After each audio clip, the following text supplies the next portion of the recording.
Le diaphragme thoraco-abdominal est une cloison musculaire qui sépare la cavité thoracique de la cavité abdominale. C'est aussi un des moteurs essentiels de la respiration. Nous avons étudié les parois osseuses, cartilagineuses et musculaires de la cavité thoracique. Nous allons maintenant étudier le diaphragme thoraco-abdominal. Ce diaphragme est une barrière musculaire entre la cavité thoracique et la cavité abdominale. C'est donc la limite caudale du thorax, c'est aussi la limite crâniale de l'abdomen. Mais plus qu'une simple barrière, c'est le moteur même de la respiration. Nous allons montrer que le diaphragme thoraco-abdominal est l'élément le plus important dans les temps respiratoires. Le diaphragme thoraco-abdominal est une frontière entre l'étage thoracique et l'étage abdominal.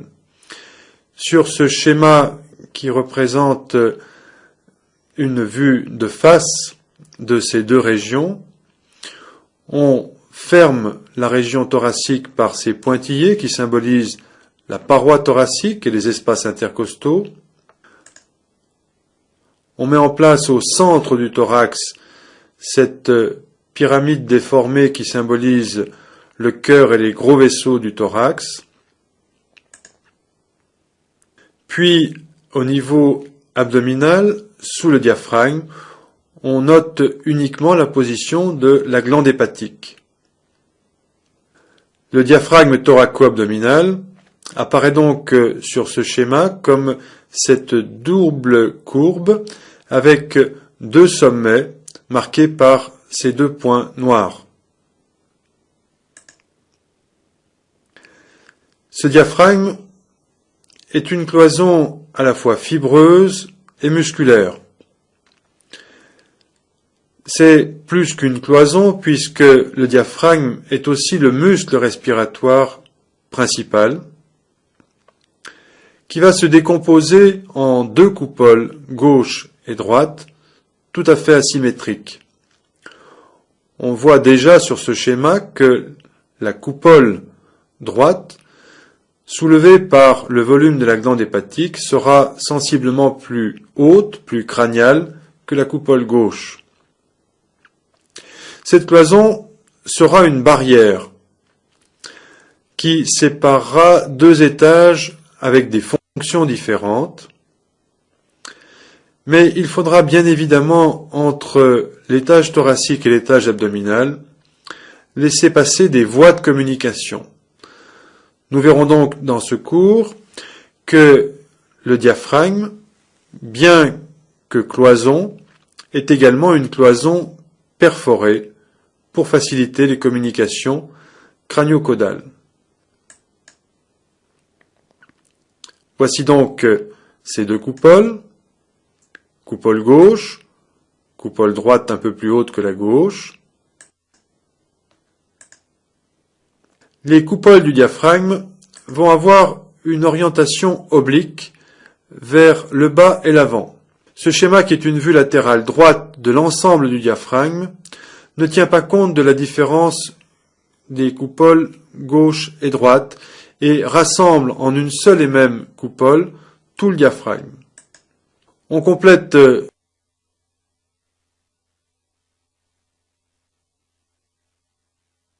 ce schéma par une vue par transparence de la coupole diaphragmatique sur les parois du tronc. Et on complète également par cette coupe sagittale qui passe par le plan médian et qui va nous permettre de tracer les contours de la coupole diaphragmatique. La convexité de cette coupole sera la face thoracique du diaphragme et sa concavité sera la face abdominale. De par l'obliquité de cette coupole, on décrira une portion verticale au diaphragme qui sera marquée par ces lignes rouges sur les deux schémas de gauche et on lui opposera une portion horizontale marquée par des lignes vertes qui s'appellera également le centre tendineux du diaphragme. Puisqu'à ce niveau, le diaphragme perdra sa structure musculaire pour être remplacé par un entrecroisement de fibres tendineuses.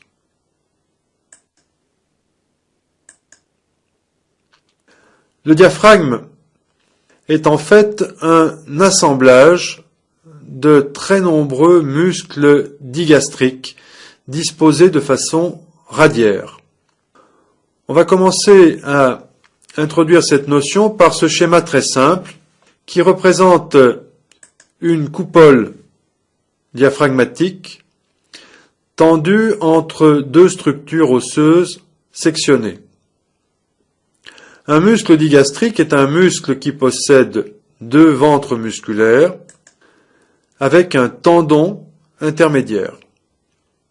Il faut donc imaginer que le diaphragme est un assemblage d'une multitude de petits muscles digastriques qui s'insèrent sur la circonférence du thorax, c'est-à-dire sur la circonférence osseuse des côtes. Et ainsi, si l'on observe une vue supérieure du diaphragme, nous aurons en périphérie une couronne musculaire et au centre, un centre tendineux constitué par la superposition des tendons intermédiaires.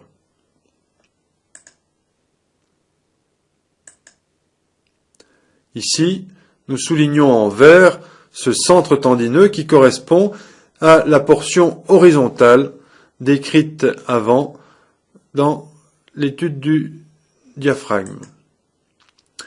En réalité, ce centre tendineux n'aura pas cette forme circonférentielle un peu simpliste, mais nous allons montrer que ce centre tendineux a une forme en haricot, une forme dite réniforme en forme de rein, que l'on présente maintenant sur cette vue supérieure d'une vraie cage thoracique avec au centre le diaphragme et sa zone tendineuse.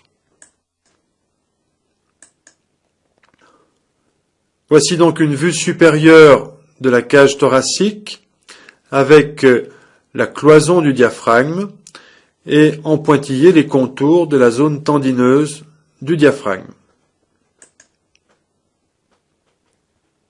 Cette zone tendineuse est donc sa portion horizontale. La portion verticale étant en périphérie de cette zone centrale. Cette vue supérieure montre que la colonne vertébrale fait saillie dans cette enceinte osseuse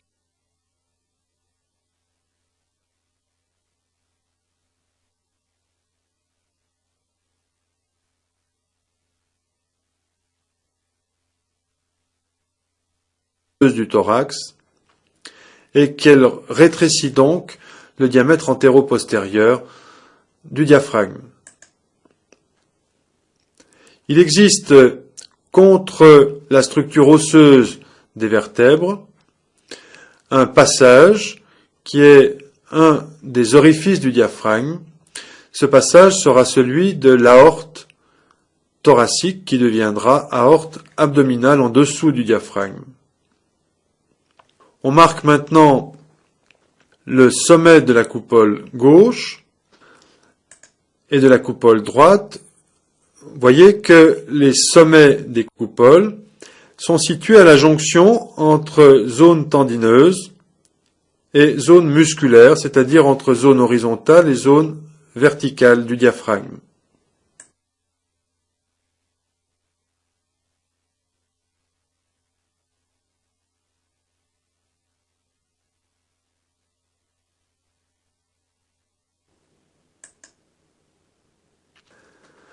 Voici de nouveau une vue supérieure de la cage thoracique montrant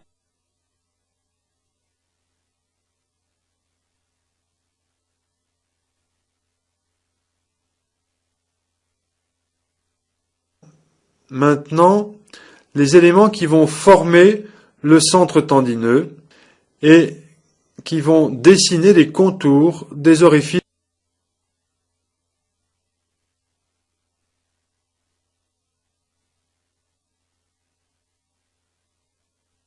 du diaphragme. Le centre tendineux a en réalité une forme de trèfle à 3 feuilles. On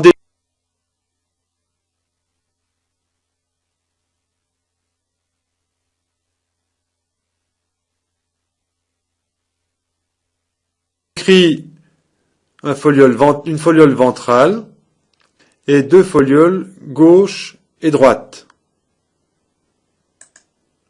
En fait, cette zone tendineuse, on peut la résumer en un entrecroisement de 2 bandelettes arciformes. La bandelette crâniale, qui est ici marquée par la double flèche rouge, est tendue entre la foliole droite et ventrale, alors que, en dessous d'elle, la bandelette arciforme caudale est tendue entre les folioles gauche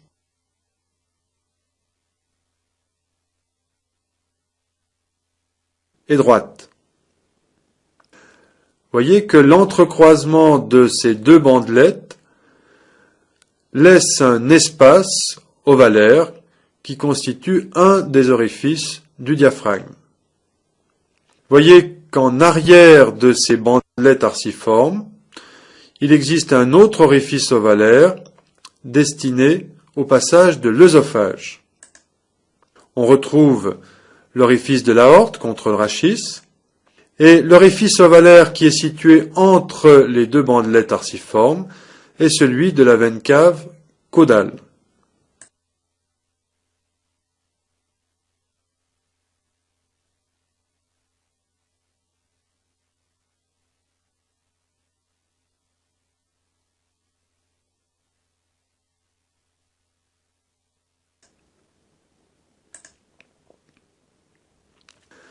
Voici maintenant une représentation schématique de la coupole diaphragmatique après avoir évidé le centre tendineux.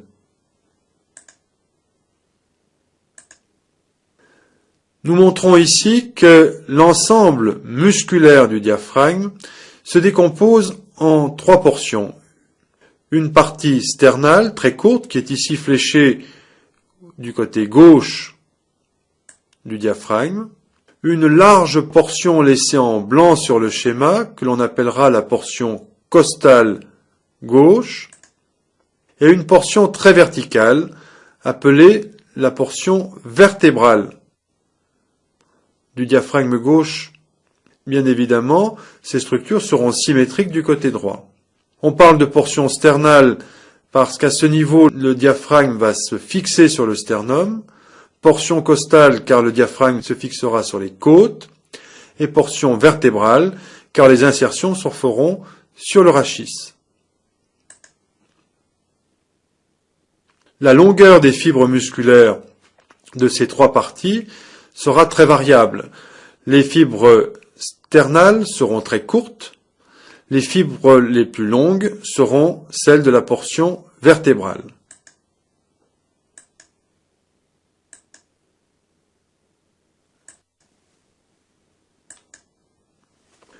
Voici une vue supérieure du diaphragme destinée à faire apparaître les orifices principaux et accessoires du diaphragme. Nous avons vu que cette cloison musculaire et tendineuse tendue entre l'abdomen et le thorax doit permettre le passage d'éléments essentiels d'un étage à l'autre. Ces orifices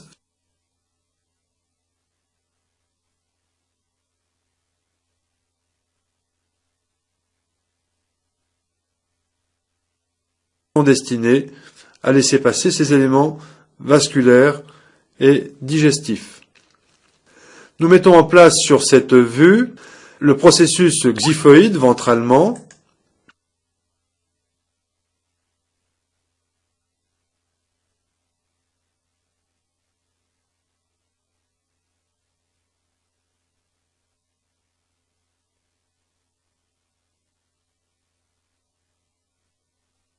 le corps vertébral de L1 et les coupes qui passent par les différents arcs costaux.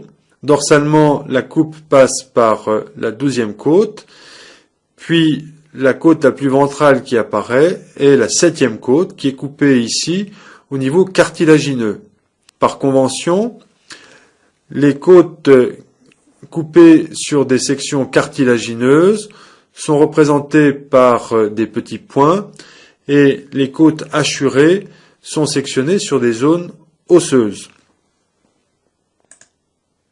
La partie sternale apparaît donc sur cette vue antérieure vers le haut de la coupe, derrière le processus xiphoïde. La partie costale du diaphragme apparaît de couleur orangée, fixée sur les arcs costaux de K12 à K7. On place de nouveau le centre tendineux et sa forme en haricot, et les orifices de la veine cave caudale, foramen de la veine cave caudale, orifice de l'aorte qu'on appelle le hiatus aortique, et orifice de l'œsophage ou hiatus œsophagien. Les insertions des constituants musculaires du diaphragme se font dorsalement, non seulement sur des structures osseuses, mais également sur des structures ligamentaires. On marque maintenant la position du ligament arqué latéral, qui est une puissante structure tendineuse entre la 12e côte et le processus transverse de L1. On marque ensuite la position du ligament arqué médial, tendu entre les corps vertébraux de L1 à L2.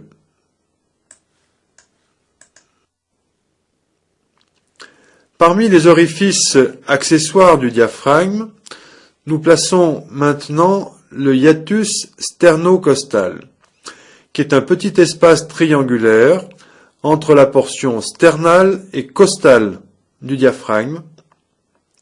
Et dans ce hiatus sternocostal, nous plaçons une coupe d'une artère et d'une veine, qui sont les prolongements des vaisseaux thoraciques internes qui ont été décrits dans l'étude des parois du thorax. C'est par ce hiatus que ces vaisseaux vont s'anastomoser avec la circulation des parois abdominales en avant. Autres structures tendineuses qui servent d'insertion au diaphragme musculaire, ce sont les arcades fibreuses tendues entre les arcs costaux K10 et K11 et K11 et K12. Nous allons présenter sur ce schéma les insertions à la fois cartilagineuses et osseuses du diaphragme sur les côtes. Ce schéma est une coupe qui passe par le plan sagittal médian du sternum et qui nous permet donc de voir la face interne, c'est-à-dire la face pleurale de la cage thoracique droite. Nous allons profiter de cette vue pour rappeler les insertions du muscle transverse du thorax qui a été plusieurs fois cité dans ce cours, dans les diapositives précédentes. On voit ici les insertions des digitations de ce muscle qui se font toutes à la jonction entre os et cartilage pour les côtes 6, 5, 4, 3 et parfois la côte numéro 2. Puis, nous allons montrer les insertions cartilagineuses du diaphragme au niveau des cartilages des côtes 7 et 8. Puis, voyez qu'au niveau de la 9e côte, le diaphragme va s'insérer sur une zone située à la jonction entre l'os et le cartilage. Alors qu'en dessous, au niveau des côtes 10, 11 et 12, les insertions du diaphragme se font uniquement sur une partie osseuse de la côte. Sur ce schéma, nous rappelons enfin la trajectoire des vaisseaux thoraciques internes, artères et veines, que nous avions montré comme plaqués contre la paroi thoracique par le muscle transverse du thorax, et que nous voyons ici passer dans le hiatus entre la portion sternale et costale du diaphragme, pour pouvoir s'anastomoser avec la circulation des parois abdominales. Voici une vue de face des corps vertébraux au niveau de la jonction thoraco-lombaire, et cette vue va nous permettre de mettre en place la portion vertébrale du diaphragme. C'est donc une vue à ce niveau qui nous montrera la face abdominale des muscles du diaphragme. Nous commençons par placer les niveaux des corps vertébraux et apparaissent ici les corps vertébraux des 4 premières vertèbres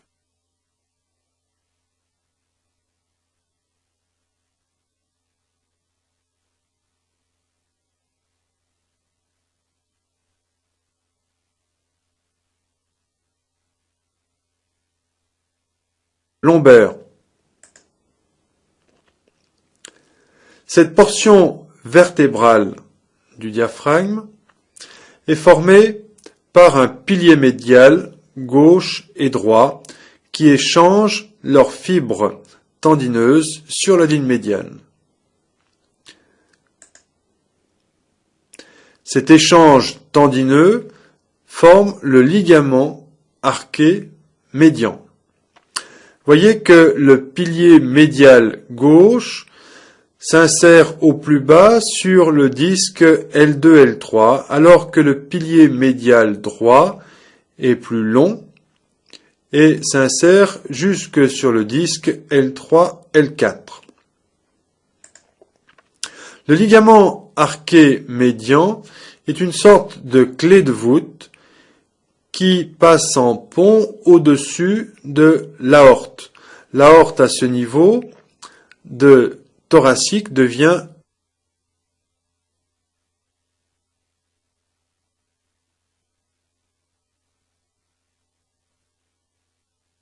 abdominale. Le sommet de ce ligament arqué médian constitue le sommet du hiatus aortique et se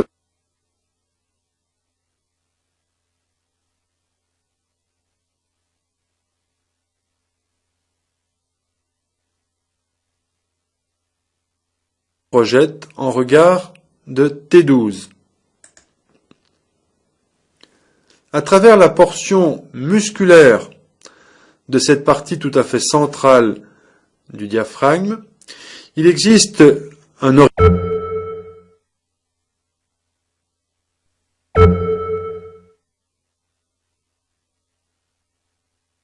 orifice ou hiatus œsophagien qui va livrer passage à l'œsophage qui de thoracique deviendra abdominal. À ce niveau, les fibres musculaires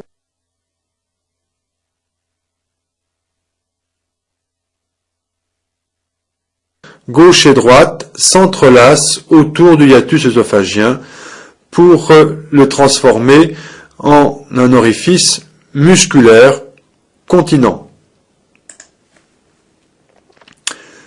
De part et d'autre, on décrit un pilier latéral au diaphragme. Ici, les portions numérotées en 2.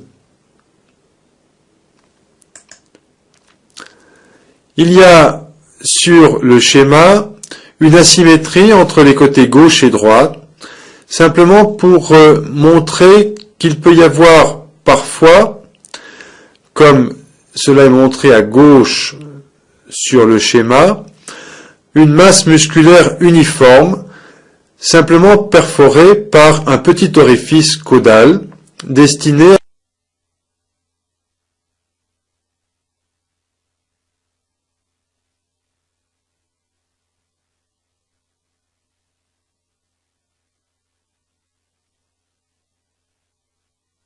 à à livrer passage au nerf grand splanchnique. Et il peut parfois y avoir, comme cela est représenté à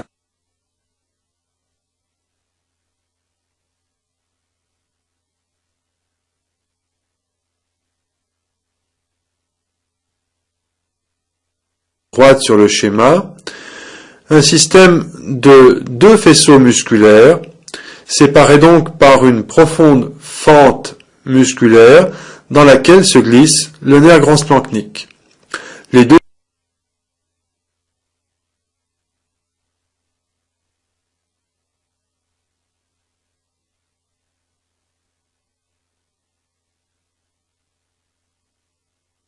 dispositions peuvent se voir. Au-delà, latéralement, apparaît la portion costale du diaphragme. Ici, portion costale droite.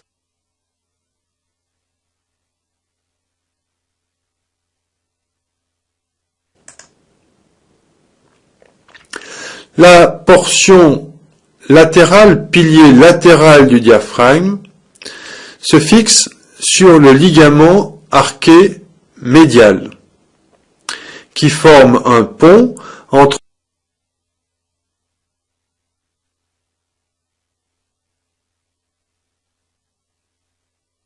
le processus transverse de L1 et le corps vertébral de L2. Ce pont est une arcade sous laquelle se glissera le muscle psoas.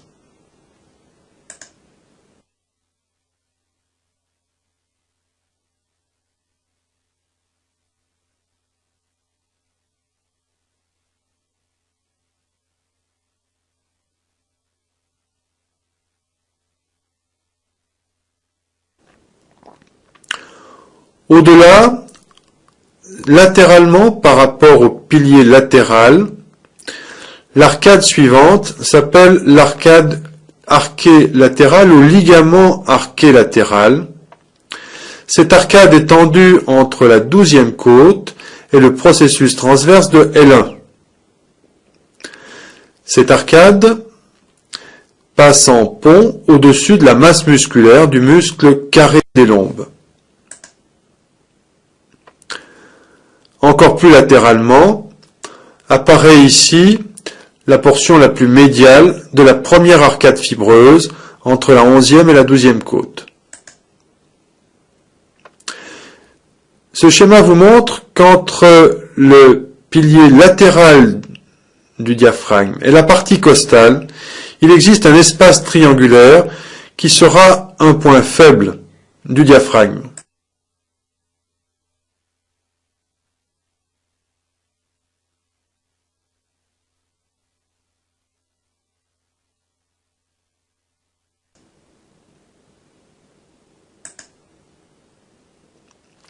Nous allons maintenant montrer sur une vue supérieure et sur une coupe sagittale passant par le plan médian les orifices principaux du diaphragme. Le premier est l'orifice le plus large, c'est le foramen de la veine cave caudale. Il se projette au niveau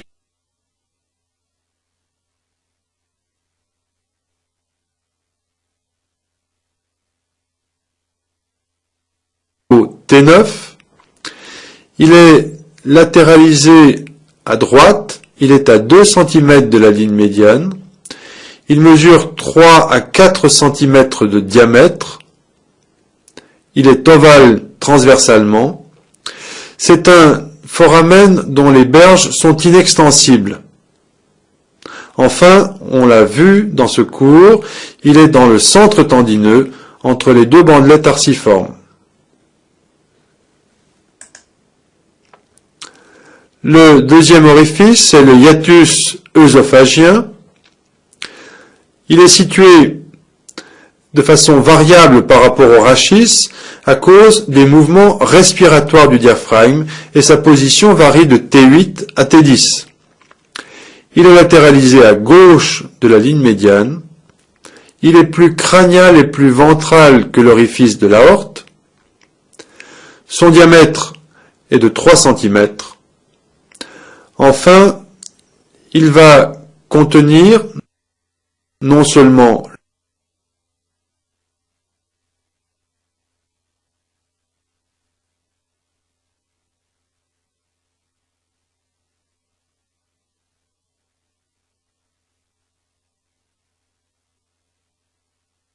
l'œsophage, mais également les deux nerfs vagues, vague gauche et droit, qui sont parallèles à l'axe du tube digestif. C'est cet orifice qui peut être le siège de hernie hiatale, c'est-à-dire de hernie de la grosse tubérosité gastrique, qui peut remonter à travers le diaphragme à l'étage thoracique. Le troisième orifice principal est celui de l'aorte.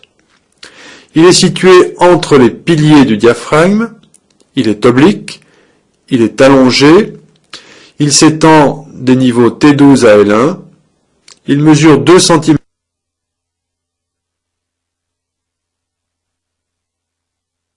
de large et 4 cm et demi de hauteur.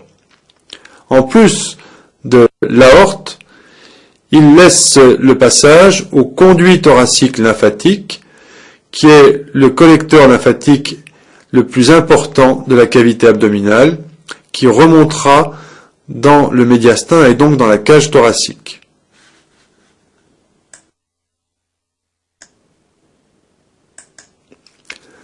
Voici sur cette vue de face de la jonction thoraco-abdominale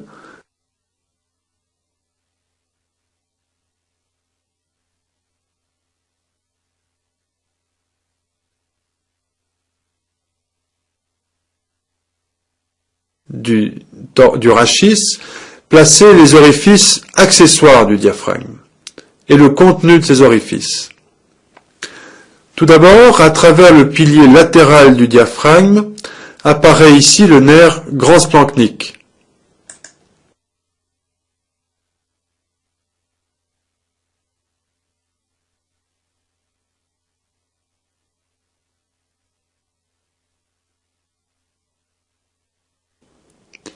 Sous le ligament arqué médial passeront la chaîne sympathique qui de thoracique devient lombaire, également le nerf petit splanchnique, ainsi que la veine lombaire ascendante qui, lorsqu'elle atteindra le niveau thoracique, s'anastomosera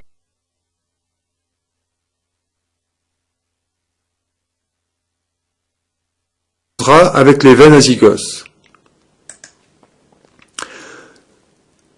Cette représentation de la chaîne sympathique vous rappelle que cette chaîne est ganglionnée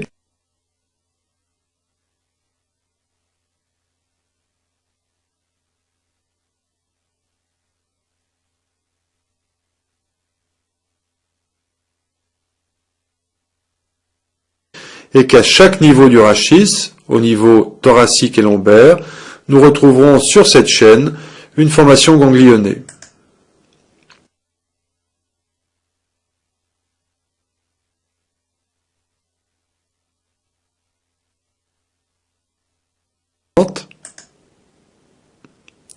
Voici maintenant d'autres orifices du diaphragme que l'on considère comme des déhiscences du diaphragme, et ces orifices sont représentés sur une vue supérieure de l'ensemble du diaphragme.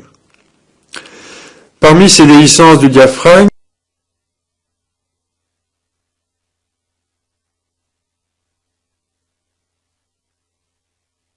on retrouve en avant le hiatus sternocostal que nous avons déjà cité.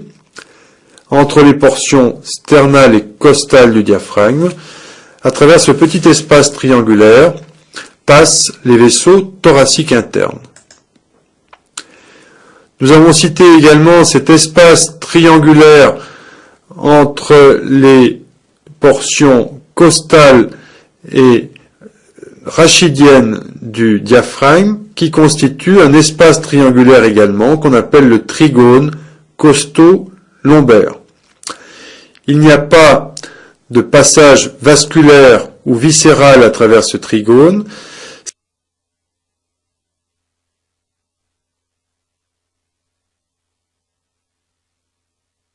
Par contre, une zone de faiblesse, c'est parfois à ce niveau que des hernies congénitales du diaphragme peuvent se former. Et à ce niveau, le diaphragme est au contact étroit avec la région du rein. Il peut donc y avoir, en cas de déhiscence importante de cette région, une remontée de la masse rénale dans le thorax.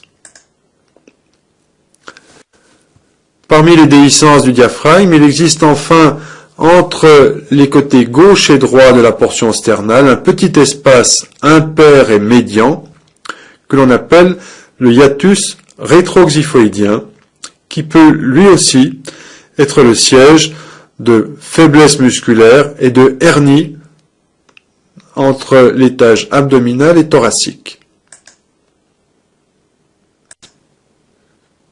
Cette diapositive est là pour insister sur l'innervation du diaphragme. Cette innervation dépend des deux côtés d'un nerf unique, nerf phrénique, un gauche, un droit. Ces nerfs sont extrêmement longs puisque leur origine provient des nerfs spinaux des niveaux C4, avec parfois l'association à des fils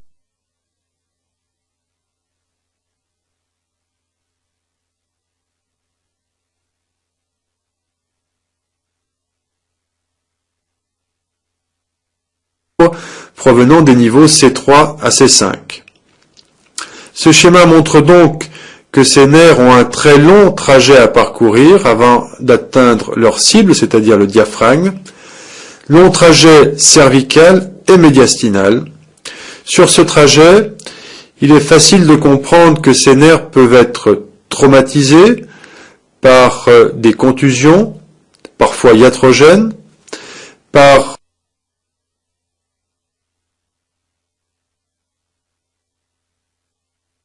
des compressions, parfois tumorales, et à chaque fois, le risque est d'interrompre la fonction motrice du nerf phrénique et donc de paralyser l'ensemble de la coupole diaphragmatique du même côté. Ces nerfs phréniques se terminent de façon rayonnée au-dessus de chaque coupole diaphragmatique et ils se répartissent sur toute la surface musculaire de la coupole. Enfin, des deux côtés, il existe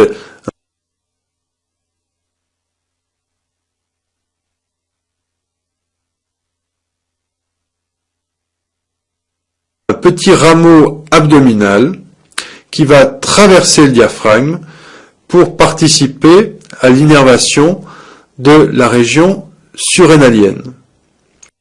Ce rameau abdominal est constant du côté droit et traverse le diaphragme avec la veine cave caudale. À gauche, le rameau abdominal est très inconstant.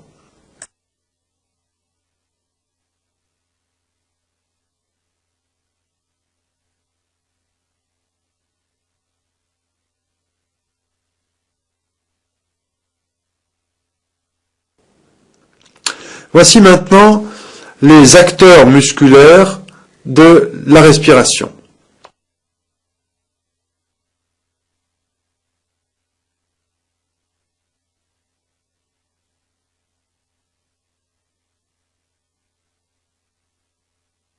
Du côté gauche de ce schéma emprunté à Netter, nous allons placer les acteurs de l'inspiration et à droite ceux de l'expiration.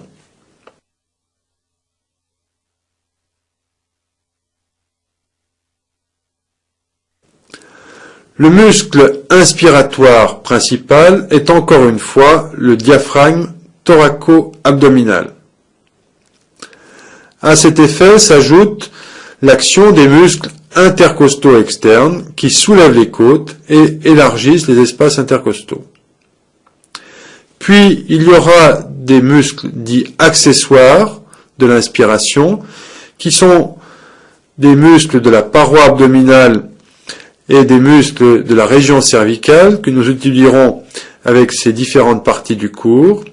Ces muscles accessoires ne vont rentrer en action que lors des efforts respiratoires intenses ou éventuellement, de façon pathologique, chez l'insuffisant respiratoire qui devra recruter le plus de masse musculaire possible pour pallier à l'insuffisance de sa respiration. Pour l'expiration, le principal mécanisme est simplement un retour à l'état initial, par des phénomènes d'élasticité musculaire et ligamentaire. Ce n'est que pour une expiration forcée que les muscles intercostaux internes devront entrer en action, et avec eux s'associeront les muscles de la paroi abdominale. Voici maintenant la synthèse de toutes ces notions sur cet ensemble de schémas qui vont vous présenter les temps de la respiration. L'ensemble des deux schémas à gauche correspond au temps 0, celui de l'expiration.